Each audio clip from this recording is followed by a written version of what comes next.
It was almost as if he was on a mission.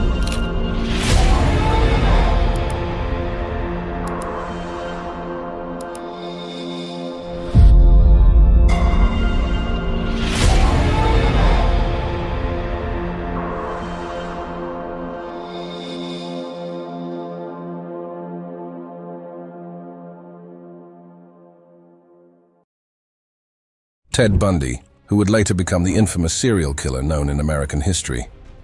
Bundy was born in 1946 at an Elizabeth Lund home for unwed mothers in Vermont, and was raised with his mother and grandparents after his biological father's absence.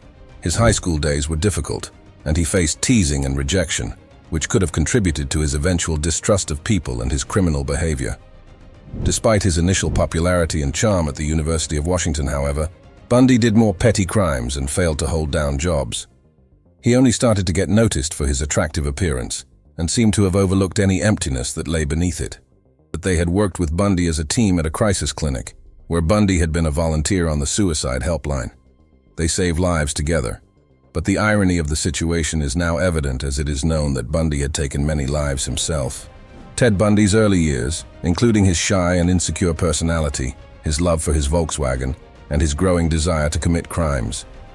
Bundy attended college and started building a perfect mask as a charming and confident young man. He began dating women and even attended law school, but his interest in the law was insignificant.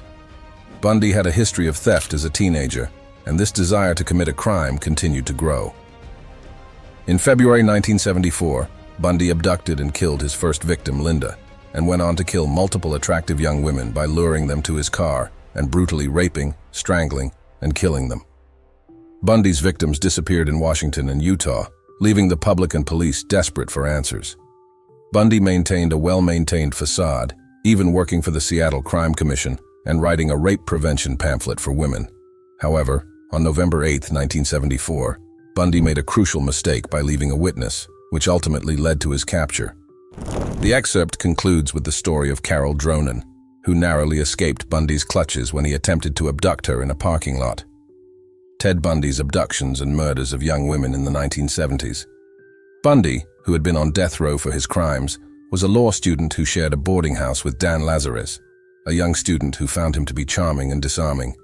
Bundy had met and fallen in love with a woman he saw as his dream girl, but their relationship ended when she realized that he was not going anywhere and was not what he seemed. The rejection appears to have triggered Bundy's violent behavior, and he went on to become infamous for his abductions and killings of college students across the country, which included the murders of Brenda Ball, Susan Rancourt, Donna Mason, and others. The victims were all attractive, slim, and resembled Bundy's dream girl.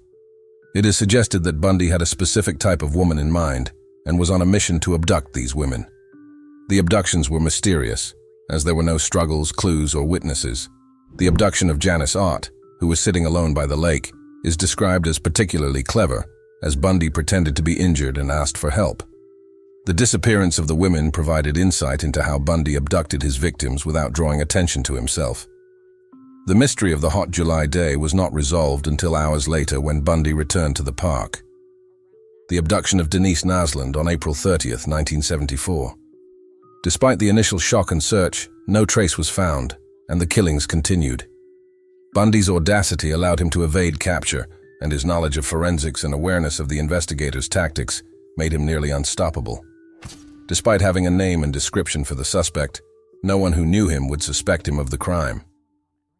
By mid-September 1974, Bundy was in Salt Lake City, where he continued his killing spree, using surgical precision and a planned approach that left investigators stumped.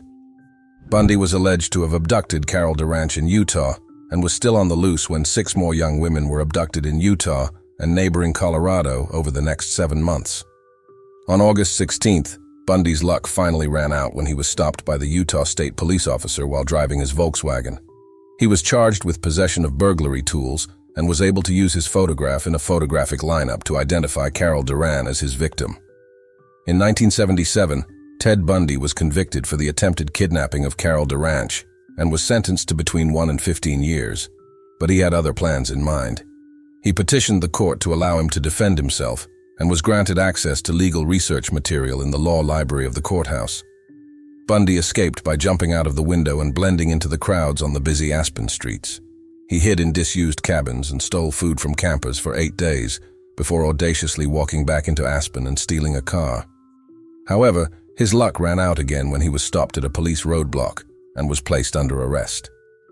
Ted Bundy was returned to Garfield County Jail in Glenwood Springs, Colorado, where he made his move on December 30th, 1977. Bundy, who had been sentenced to 15 years in prison for attempting to kidnap Carol Darren, escapes from the courthouse during his second trial for the murder of 23-year-old Karen Campbell. Bundy had received more freedom in the courthouse than other prisoners, including a typewriter, desk, unlimited phone calls, and access to the law library. During a recess, he jumped from a second-story window and managed to evade capture for 5 days, wandering through the mountains with only a light shirt and pants.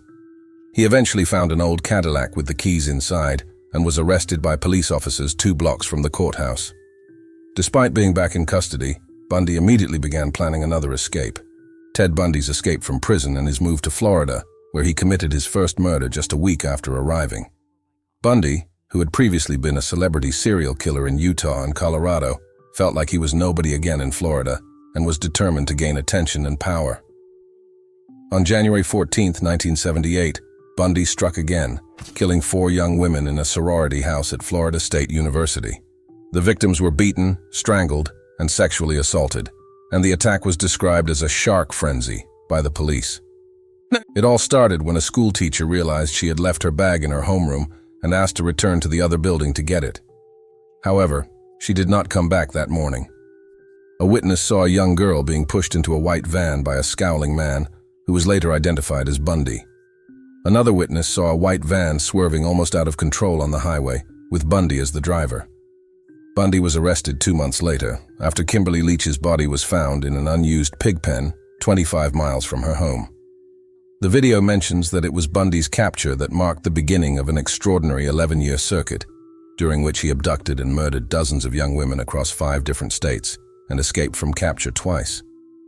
Bundy defended himself against the advice of his lawyers, convinced of his own ability as a good lawyer. Bundy chose to defend himself, despite the advice of his lawyers not to, and cross-examined vulnerable witnesses and victims. This tactic damaged his image in the eyes of the jury, and his lack of knowledge and expertise in the legal system ultimately led to his conviction. The courtroom showdown between Bundy and the prosecution was particularly damaging, with witness testimony and forensic evidence that identified Bundy as the perpetrator. During the trial, Bundy maintained his innocence, but his confession to his crimes only came after 11 years on death row and was influenced by his desire to prolong his life for a few more weeks.